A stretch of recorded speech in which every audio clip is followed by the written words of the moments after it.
don't ride too many rides longer than 40 miles, and I could pretty much get that on my battery. I probably could count 3 times that I carried an extra battery with me. It's usually when I'm on the road filming location shots. Hello folks, Bob Rogers here with Hawaiian Trike Tours, and today we're going to spend a little time talking about the art of trike mechanics. Well, as the title of the YouTube channel suggests, I do my triking here in the Hawaiian Islands, specifically on the island of Oahu. We don't have a trike shop here on the island, so when I made a decision to buy a trike, I had to learn everything I could about taking care, repairing, and basic trike mechanics. I actually flew in a guy from LA to assemble my trike, and he kind of taught me the nuts and bolts about trike mechanics, or at least as much as you could do in a couple hours. So during my 2.5 years of trike ownership, I also have the internet, specifically YouTube channels and manufacturers' websites, to help deal with technical issues that present themselves. I purchased 2 sets of tools, one for the shop, where the trike sleeps at night, and a repair kit I carry with me in my panniers. The only other thing I possibly need is a little common sense and logic when attacking a mechanical problem. Well, this is where it fell through the cracks as I hit a low point here. For the last 3 weeks or so, it seems that I'm having a harder time pedaling my trike with either no assist or various levels of assist. My first reaction is that my body was going through some issues and I didn't have the energy that I used to have. It's true that I didn't ride as much during the last 3 weeks as I usually do, and maybe I was not in shape. Yeah, and I'm also feeling a little sciatic nerve issue, which is limiting my physical activity. To make matters worse, I started using my doctor's favorite excuse for everything. You're getting old, Bob. You're not the young whippersnapper you used to be. How could this be true? I've been fighting this and denying this for 10 years. Was I really falling off the wagon? And then there were wind issues I faced during the past month. Typical spring weather here in the islands. In the past couple of weeks, with a heavy headwind, I rode out to Haleiwa and back, which was about 40 miles.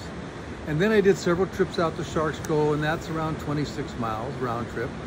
And a couple rides around in the neighborhood, 12 to 15 miles. All while facing heavy headwinds on my return ride back home. But you know, it was just riding into the wind. Even when the wind was at my back, the trike felt sluggish.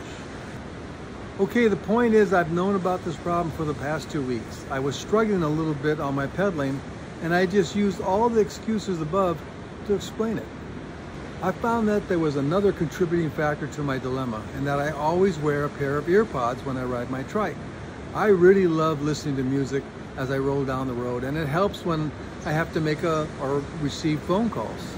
Well, I don't have them too loud, and I can hear cars coming up quite well, but I don't hear my trike making too much noise. Maybe the tires rolling along along the asphalt, or very soft whir of the Shimano 8000 in between songs in my playlist.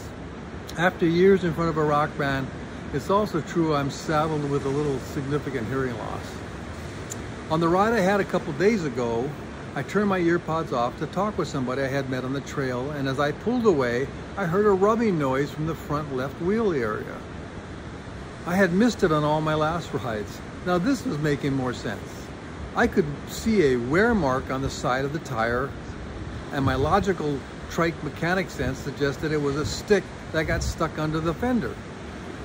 It must have been when I was chasing my grandson through the forest and tons of branches and sticks on the ground kicking up to the undercarriage of the trike. Yeah, it was that little bugger's fault.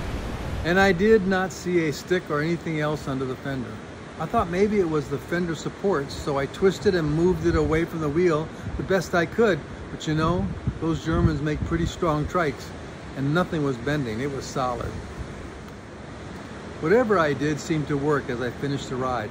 And then today I rode out to the North Shore again, and after the first 12 miles, the last 6 without ear pods, I heard the rubbing again, and I finally said, something's wrong here. So I pulled over to a shady grass spot under a coconut tree along the parkway at the front entrance of the Turtle Bay Resort and Hotel. I brought out my toolkits and laid out the components on the grass. I was sure the hotel wouldn't mind me doing trike maintenance on their grass in front of their hotel. I laid down on my back and I looked up into the fender well, and I could not see a problem right away. I could see that possibly the fender support fasteners looked like it might be rubbing the tire. I once again twisted the fender and its support and tried to connect the problem using brute 72-year-old strength. That HP trike was still solid and nothing budged. Frustrated, I sat back and looked at my trike. I looked at the rest of the wheel, the tire, the spokes, the hydraulic brakes, the axle. It was at this moment that I observed the loose axle retaining nut spacer. And as I hand tightened it, the wheel shifted in its alignment and corrected the problem. I got out my combo Allen tool and tightened it properly. So it was not my physical ailments. It was not because I was getting older. It was not the wind. It was not my grandson. It was common sense bike maintenance. Okay, it might have had to do with my old age as I wasn't thinking properly. Anyway, I put away all my tools, got back on the trike, rolled off the grass, and started down the parkway again, away from the hotel. Oh my goodness, I felt like I had super strength all of a sudden. The tire was no longer rubbing. I was rolling along with such spinning freedom.